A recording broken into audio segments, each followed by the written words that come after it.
अगर आप एक वुमेन एडवोकेट हैं और आप भी सुबह 10 बजे डेली कोर्ट जाते हैं तो कई बार आपके मन में कुछ क्वेश्चंस आते होंगे, जैसे कि क्या एक लेडीज़ बार रूम होना चाहिए, या जो लेडीज़ फीमेल एडवोकेट्स हमारे हैं उनके लिए जो वॉशरूम फैसिलिटीज़ प्रोवाइड कराई जा रही है क्या ये सफिशिएंट है, क्या जो इसकी क्लीननेस है, जो साफ सफाई हो रही है वो सही तरीके से हो रही है, या जो वुमेन्स हैं उनके लिए कुछ नर्सिंग फैसिलिटीज़ भी होनी चाहिए, क्या जो फीमेल्स नई नई आ रही हैं उनको कुछ स्टाइपेंड वगैरह फाइनेंशियल सपोर्ट भी प्रोवाइड कराना चाहिए। इस तरह के तमाम सारे क्वेश्चन आपके मन में ज़रूर आए होंगे अगर आप कोर्ट प्रैक्टिस करने जा रहे हैं या आप करने की सोच रहे हैं इन फ्यूचर जब भी करने जाएंगे। तो इन तमाम तरह के क्वेश्चंस को लेके एक senior advocate female advocate supreme court के सामने एक पिटीशन दायर करती हैं एंड इसके ऊपर सुप्रीम कोर्ट ने बहुत ही इंप्रेसिव ऑब्जर्वेशन दी है जो आज हर एक फीमेल एडवोकेट को इंडिया में पता होना ज़रूर है। सो दोस्तों, आज मैं आप सभी का वेलकम करता हूं अपने वकालत अदालतनामा के इस एपिसोड नंबर 2 में, जो कि आपको यूट्यूब चैनल लॉ डिबेट पे मिलता है हर रोज़ डेली 8:30 बजे। एंड मेरा नाम है, आप सभी को पता है, रमन प्रजापति। तो चलिए आज के इस सुप्रीम कोर्ट के ऑब्जर्वेशन को जानते हैं जो आपके लिए बहुत ज़्यादा इंपॉर्टेंट होने वाला है। बिना किसी देरी करते हुए,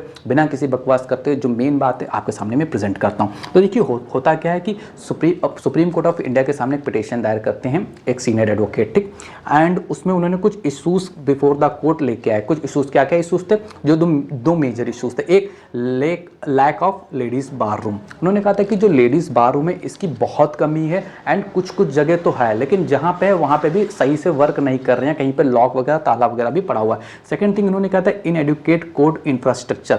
कोर्ट का इंफ्रास्ट्रक्चर भाई लेडीज़ के लिए, जो वुमेन्स एडवोकेट है उनके लिए भाई बिल्कुल समझ रहे हो इन एडुकेट है। तो इस तरह के कुछ इशूज़ जो सुप्रीम कोर्ट के सामने उन्होंने प्रेजेंट करे। अब यहाँ पे हुआ क्या था कि सुप्रीम कोर्ट के सामने उन्होंने जो इशू प्रेजेंट करे उसके लिए उन्होंने एक सर्वे करा था एंड उनकी एक टीम थी जिसके लिए सुप्रीम कोर्ट ऑफ इंडिया के जो चीफ जस्टिस हमारे हैं जस्टिस सूर्यकांत, उन्होंने बहुत ज़्यादा तारीफ करी थी।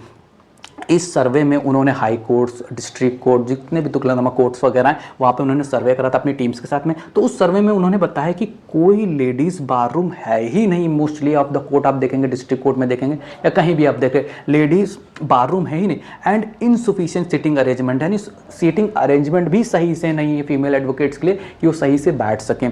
थर्ड, अनक्लीन वॉशरूम कहीं पे तो हैं एंड कहीं पे हैं भी तो सेपरेट नहीं, और सेपरेट हैं भी तो भाई क्लीननेस तो बिल्कुल है भी नहीं। इस तरह के कुछ मुद्दे उठाए एंड नो चेंजिंग फैसिलिटीज़, भाई कोई चेंजिंग फैसिलिटीज़ भी नहीं है वहाँ पे वुमेन्स लॉयर के लिए। And lastly no nursing facilities, कोई भी नर्सिंग फैसिलिटीज़ भी नहीं है हमारी जो भी प्रीमाइसेस हैं कोर्ट के वहाँ पे। तो ये सारे सर्वे फाइंडिंग में उन्होंने ये issue supreme Court of India के सामने प्रेजेंट करे। देन इसके बाद उन्होंने कुछ ग्राउंड रियलिटीज़ भी बताई जो कि बहुत इंपॉर्टेंट है आपको जानने के लिए, जो कि गाजियाबाद, ग्रेटर नोएडा, मथुरा किससे संबंधित है। अभी मैं इसके ऊपर आऊँगा एंड आपको डिटेल में बताऊँगा क्या इसमें हुआ था। जस्ट हम लोग एक पूरा पहले समअप लेके आते हैं क्या हुआ था, ठीक। देन इसके बाद जो पिटिशनर थे हमारे यहाँ, जो सीनियर एडवोकेट थे, उनका भी मैं आपको नाम भी बनाऊंगा। उनके जो ग्रीवाइनेंस थे, उनका कहना था कि कोई भी no dedicated space for women. भाई कोई भी डेडिकेटेड स्पेस नहीं है वुमेन्स के लिए वर्क करने के लिए, डिस्ट्रिक्ट कोर्ट्स में या हाई कोर्ट्स में चल जाए, इंफ्रास्ट्रक्चर के नाम पे ज़ीरो, ठीक। Then lack of basic amenities, जो मैंने आपको बताई थी, जो सारी बेसिक अम्यूनिटीज़ जिन्होंने बताई थी, चेंजिंग रूम नहीं है, अनक्लीन वॉशरूम है, कोई सिटिंग अरेंजमेंट नहीं है, नो नर्सिंग फैसिलिटीज़ है। तो उन्होंने क्या कहा था, ये सारी चीज़। अब यहाँ पे इन्होंने कहा था डिमांड फॉर फाइनेंशियल सपोर्ट। अब उन्होंने यहाँ पे डिमांड फॉर फाइनेंशियल सपोर्ट की जो बात करी थी, तो ध्यान से सुनना, यहाँ पे उन्होंने सिर्फ यहाँ पे फीमेल्स के लिए, बाकी सारी बात तो फीमेल्स के लिए करी, नो डाउट। जब यहाँ पे फाइनेंशियल सपोर्ट की बात करी, उन्होंने कहा स्टाइपेंड एटलीस्ट जो यंग एडवोकेट्स आ रहे हैं, जो यंग लॉ स्टूडेंट आ रहे हैं, उनके लिए इस प्रोफेशन में स्टाइपेंड एटलीस्ट उनको प्रोवाइड कराना चाहिए एंड इसके लिए हमें एक फंड अरेंज करना चाहिए।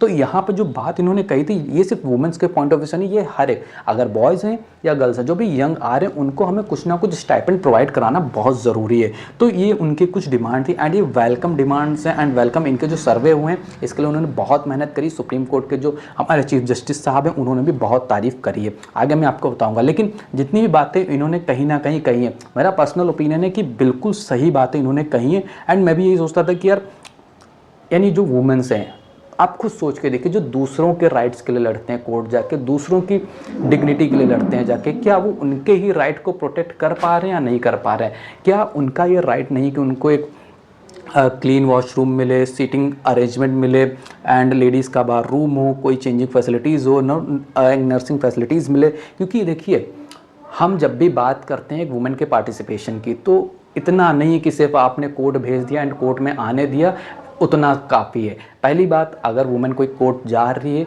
तो वो आपके बदौलत नहीं जा रही, वो अपने स्ट्रगल से जा रही है, वो अपनी मेहनत से जा रही है, एंड उसने अपने आप को प्रिपेयर करा है, मेंटली सबसे ज़्यादा प्रिपेयर करा, क्योंकि बहुत सारे मेंटली चैलेंजेस आते हैं जब एक फीमेल एडवोकेट डिस्ट्रिक्ट कोर्ट में प्रैक्टिस करना स्टार्ट करती। एंड अगर आप फीमेल एडवोकेट हैं, आप देख रहे होंगे तो आप मेरी बात से बिल्कुल रिलेट कर पा रहे होंगे, क्योंकि बहुत बड़ा मेंटल, कह सकते हैं मेंटल साइकोलॉजिकल फैक्ट रहता है डिस्ट्रिक्ट कोर्ट ज्वाइन करने का, आप समझ सकते होंगे। देन इसके बाद ये सारी बातें आई थी, इसके बाद सुप्रीम कोर्ट की कुछ ऑब्जर्वेशन आई हैं, एंड यही ऑब्जर्वेशन आपके लिए बहुत इंपॉर्टेंट होने वाली। ना ध्यान से सुनना जो मैं आपको बताने वाला हूँ। सुप्रीम कोर्ट की ऑब्जर्वेशन क्या आई थी?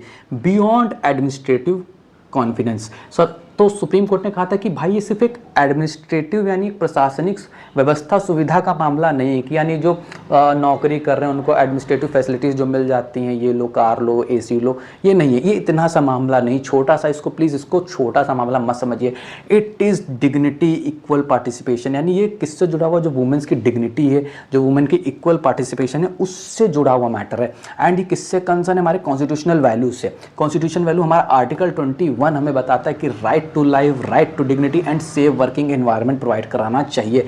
तो सुप्रीम कोर्ट ने ये कहा है कि जो आप बातें बता रहे हैं ये सिर्फ कोई नॉर्मल यानी एक एडमिनिस्ट्रेटिव बात है, नहीं एक नॉर्मल बात है, नहीं जिसको आप हंसी में उड़ा दें, मजाक में उड़ा दें, ये मैं अपनी तरफ से ऐड कर रहा हूँ, सीजीआई साहब ने ऐसा नहीं कहा, तो ध्यान रखना। मैं यहाँ पे अपने वर्डिंग में आपको बताने की कोशिश कर रहा हूँ। ओके, सो डिस्क्लेमर एक तरह से। तो उन्होंने कहा था कि ये जो सारी बातें हैं, दिस इज़ द ये हमारे फंडामेंटल राइट हैं, ठीक। अब आप यहाँ पे क्या करें, जो वुमेन्स एडवोकेट उनके फंडामेंटल राइट का वायलेशन हो रहा है एक तरीके से अगर देखा जाए, क्योंकि right to life, right to dignity, dignity से सवाल हो रहा है। उन्होंने सुप्रीम कोर्ट ने साफ कह दिया ये एक एडमिनिस्ट्रेटिव फंक्शन नहीं है, it is question of dignity of a woman. उन्होंने डिग्निटी पे क्वेश्चन बताया, एंड उन्होंने कहा से इक्वल पार्टिसिपेशन की बात हो रही है। यहाँ पे हम ये नहीं कह रहे हैं कि जो एडमिनिस्ट्रेटिव फैसिलिटीज़ आप किसी को भी दे रहे हैं जॉब्स वगैरह में वो दे दो, वहाँ उतनी सी बात नहीं है, दिस इज़ नॉट इनफ।